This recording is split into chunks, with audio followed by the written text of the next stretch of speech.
You check your phone 262 times a day, on average. That is once every 5.5 minutes of your waking life. Do the math a euro. That is over 95,000 times a year. And every single time you check, you are not choosing to. You are being chosen by a system that was engineered by some of the smartest people on Earth to do exactly that. The social media platforms you use every day are not products of euros. You are the product. Your attention is the commodity being extracted, packaged, and sold to advertisers. And the companies that run these platforms have spent billions of dollars understanding exactly how your brain works, so they can capture more of it for longer. What is happening inside your brain when you use social media is not a failure of willpower. It is not a personal weakness. It is a predictable, measurable neurological response to stimuli that have been deliberately designed to exploit the most primitive reward pathways in your brain. And the consequences go far deeper than wasted time. Let us start with dopamine. Most people think dopamine is the pleasure chemical. Dopamine is the anticipation chemical. It is released not when you get a reward, but when you expect one. It is the neurochemical of wanting, not liking. It is what drives you to seek, to scroll, to check, to refresh euros. In anticipation of something interesting, even though most of what you find is not. The mechanism that makes social media so compelling is called variable reward scheduling. It was discovered in the 1950s by psychologist B. Skinner. Found that rats would press a lever far more obsessively when rewards arrived unpredictably than when they arrived consistently. Uncertainty is the hook. Not knowing what you will get is more compelling than getting what you expect. This is why checking your phone is neurologically identical to pulling the lever on a slot machine. Each refresh might bring a like, a comment, a message, a notification, a euros, or nothing. The unpredictability is the point. The anticipation of a possible reward triggers a dopamine spike. The reward itself, when it arrives, triggers a smaller spike. The next refresh starts the cycle again. The infinite scroll was not an accidental design choice. It was a deliberate engineering decision to remove stopping cues. Before infinite scroll, reaching the bottom of a page gave your brain a natural signal to stop. Now there is no bottom. There is always more. Your brain's satiety mechanism has been disabled by design euros, and you did not consent to that. Notifications are not neutral information delivery euros. They are engineered intrusions into your attention. The red badge on an app icon exploits a primitive attentional bias toward the color red, which in nature signals danger, food, or mating opportunity. The vibration, the ping, the banner that appears at the top of your screen, euros, each is a deliberate attempt to interrupt whatever you are doing and redirect you. But the most powerful driver is social validation. Humans are fundamentally social animals. For most of our evolutionary history, social exclusion meant death. Your brain has a dedicated system, euros. The social pain network, euro, that processes social rejection using some of the same neural pathways as physical pain. Social media hijacks this system, turning social validation into a variable reward. A study from UCLA found that when teenagers saw their photos receiving a high number of likes on a simulated social media platform, Their brains showed the same brain region that lights up for food, sex, and addictive drugs. Likes are not harmless euros.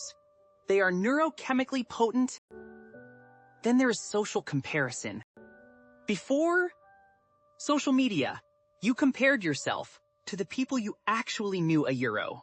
Your neighbors, your coworkers, your classmates. Now you compare yourself to a curated highlight reel of the most attractive, successful, and happy-looking moments of everyone you have ever met. Plus thousands. This is a comparison that no human being can win. Research consistently finds a negative correlation between social media use and self-esteem, particularly among adolescents. A study in the Journal of Social and Clinical Psychology found that limiting social media use to 30 minutes per day led to significant reductions in lanolin. The effect was measurable in just 3 weeks, but the damage goes beyond mood.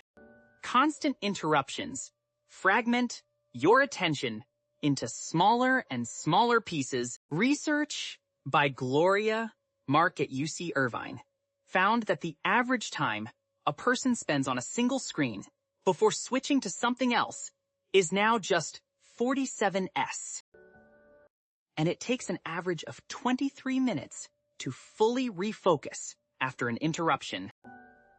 Every notification fragments your day into pieces that never fully reassemble. This interrupted, fragmented attention destroys your capacity for what Cal Newport calls deep work euros.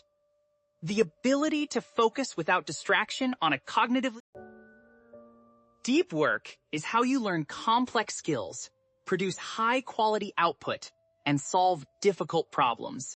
Social media trains your brain to be incapable of deep work, rewarding constant shallow switching instead. Your memory is also affected. When you know you can look something up, your brain does not bother to remember it. This is called the Google effect. But it extends to experiences. When you are focused on documenting an experience for social media euros, taking photos, thinking about captions euros, you are not fully present for the experience. You are outsourcing your memory to the platform. And the platform does not remember the way you do. And we have already covered what happens to sleep euros. But social media is particularly pernicious in this regard. The blue light from screens suppresses melatonin. The emotional content of social media activates the amygdala. The infinite scroll eliminates the natural stopping point. The combination means that using social media in the hour before bed is one of the most effective ways to guarantee poor sleep. Social media algorithms optimize for engagement, and the content that generates the most engagement is content that provokes strong emotions euro. Particularly and this is why your feed is filled with things that make you angry. The algorithm has learned that angry people engage more euros. They comment, they share, they argue. It is not trying to inform you. It is trying to agitate you. The result is political and social polarization. You are shown content that confirms your existing views. Because that keeps you on the platform, you are rarely shown content that challenges your views. Because that might make you leave. Over time, your information diet becomes so skewed that you literally cannot understand how anyone could disagree with you euros, and they cannot understand you. Social media creates an anxiety loop. You feel anxious, so you check social media to distract yourself. The content you see euro, curated perfection, outrage-inducing news, social comparison euros makes you more anxious. To escape the increased anxiety, you check social media again. The cure becomes the cause, and the loop tightens. None of this means you need to throw your phone into the ocean. But it does mean you need to understand that you are not fighting a fair fight. Willpower against $1 billion engineering effort is not a battle you win by trying harder. You win by changing the environment, not by strengthening the resistance. Here is the first counterintuitive tactic. Turn your phone screen to grayscale. The vibrant colors of app icons are deliberately designed to trigger dopamine responses euros. They are visually stimulating, rewarding, and attention-grabbing. Remove the color, and you remove a significant portion of their neurological pull. The same apps, the same content, but suddenly less compelling. Delete social media apps from your phone, not your accounts euro, just the apps. Access social media only through a browser on your computer. This single change inserts friction between impulse and action. When you feel the urge to check, you have to walk to your computer, open a browser, and log in. Most of the time, the urge passes before you get there. The friction is the freedom. Turn off all notifications except those from actual human beings trying to reach you directly euro. Calls and messages from known contacts. No like notifications. The default state of your phone should be silent. You should choose when to engage, not be summoned by an algorithm that does not care about your well-being. Designate specific times for social media euros. Maybe 15 minutes in the morning and 15 minutes in the evening. Outside those windows, the apps are not accessible. This creates bounded engagement instead of continuous partial attention. Check once or twice a day.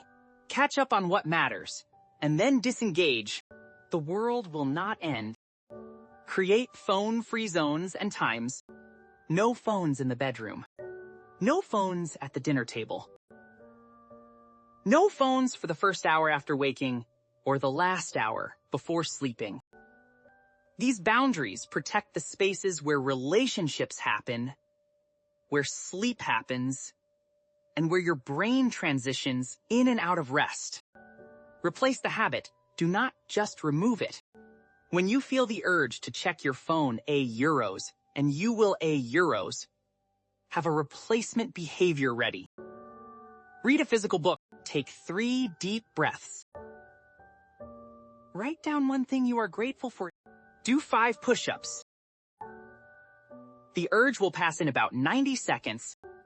The replacement behavior is the bridge over the craving. Curate ruthlessly. Unfollow accounts that make you feel inadequate, angry, or envious. Follow accounts that educate, inspire, or connect you with genuine interests. Your social media feed is an environment you can shape euros,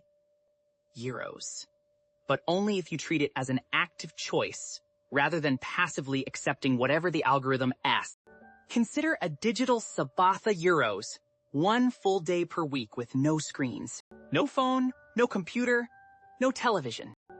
24 hours of analog living. It sounds radical, but the people who try it consistently report feeling calmer, more present, more creative, and more connected to the people physically around.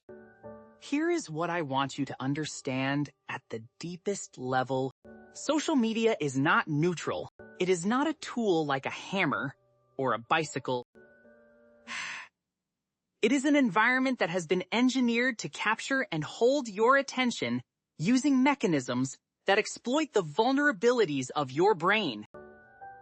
You are not weak for being affected by it. The weakness would be denying that it affects you. Every minute you spend on social media is a minute you are not spending on something else a euro. Something that might actually build the life you want. Imagine what you could do with even half the time you currently spend scrolling. Learn a language. Build a business. Deepen a relationship. The cost of social media is not just what it does to your brain a euros. It is what it prevents you from doing with your life. Reclaiming your attention is reclaiming your life. It is the single highest leverage change most people can make. It costs nothing. It requires no special talent or training. It only requires a decision, a euro. The decision that your attention belongs to you, not to a social media company's quarterly earnings report. Make that decision today. Turn off the notifications. And notice what happens when the noise stops